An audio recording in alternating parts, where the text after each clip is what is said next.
Hello and welcome to PsyTV. My name's Lisa Turner. Now I've got a question for you.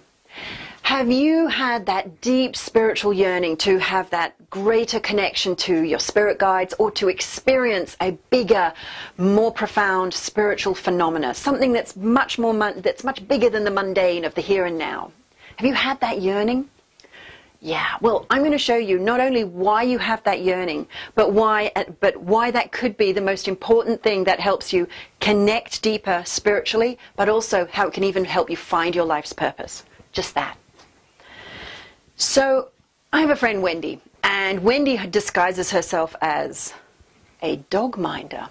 Yet she is one of the most wisest and most spiritual, most enlightened people I know. We were out walking one day and we were talking about how, you know, when spiritual people get together, how they share all their amazing spiritual experiences and phenomena. So, you know, the spirit orbs they saw, the guides that came and spoke to them, the angels that they witnessed or that they invoked. And we were saying how people seem to do this a lot, and we're really, you know, going, wow, and I knew somebody who experienced that, and I knew someone who experienced that, and we're both going, wow. And then Wendy was quiet for a while, and then she turned to me and she says, yeah, but you know what? Doesn't get any dogs walked, does it?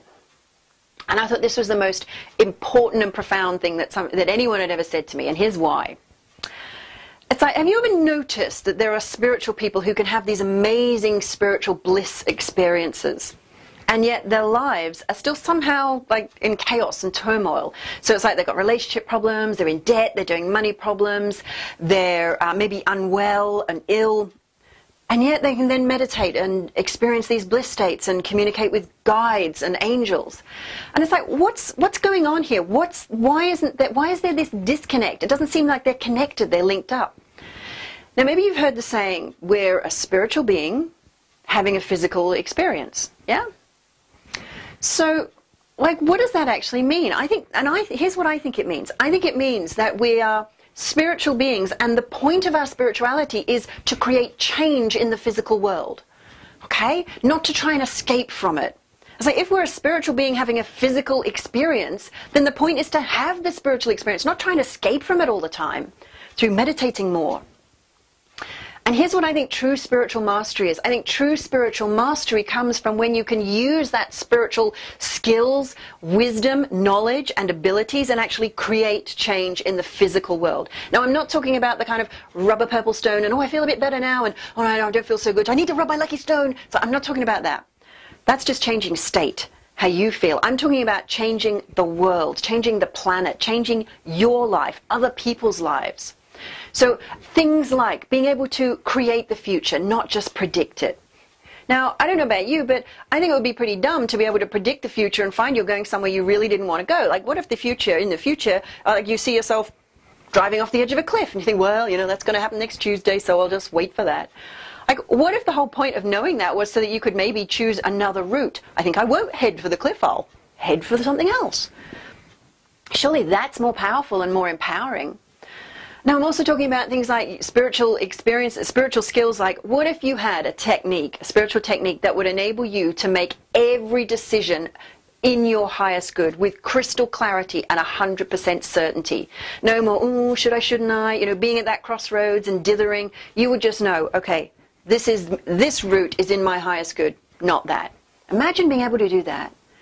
I'm also talking about spiritual experiences and spiritual abilities that enable you to empower and inspire others so that they can become the best version of themselves. And even doing that as a living so that you can charge for your services and become a professional psychic or spiritual practitioner. So here's a little exercise for you. Take any of the spiritual phenomena that you'd love to experience. Now, don't judge, just take that phenomena, and then here's what you do. You ask yourself, what would being able to do that get for me, or do for me, or enable me to do? And then you ask, what would having this get for me, or do for me, or enable me to do? And then what would having this get for me, or do for me, or enable me to do? And when you keep chaining like that, or that's sometimes called chunking up. So when you chunk up like this, you'll get to somewhere that is probably pretty darn close to your entire life's purpose. And this is your big why. This is why you want that spiritual phenomena.